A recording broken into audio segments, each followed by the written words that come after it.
Yang dimaksud dengan syabun nasya'a fi ibadatillah, pemuda yang cenderung beribadat kepada Allah, adalah remaja yang dalam kondisi seperti digambarkan justru dapat mengarahkan kecenderungan masa remajanya kepada keimanan, baik keimanan kepada Allah Subhanahu wa ta'ala maupun keimanan kepada adanya hari pembalasan di akhirat kelak.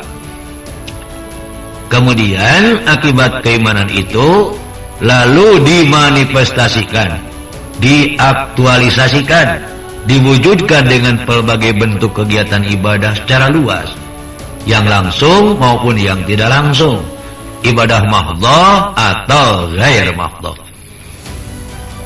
Remaja yang mampu mengendalikan emosi dan gejolak jiwa keremajaannya ke arah yang lebih bermanfaat dan bermaslahat bagi pribadi, keluarga, masyarakat, terutama bagi agamanya. Remaja yang seperti itulah remaja yang disebut Syubbanul Yaum Rijalul Ghad, pemuda hari ini esok tua. Dalam peribahasa Arab tadi, remaja yang demikian itulah remaja harapan agama di masa mendatang. Remaja yang dengan penuh vitalitas mampu membuat sunnatan hasanatan, karya yang besar demi izul Islam wal muslimin.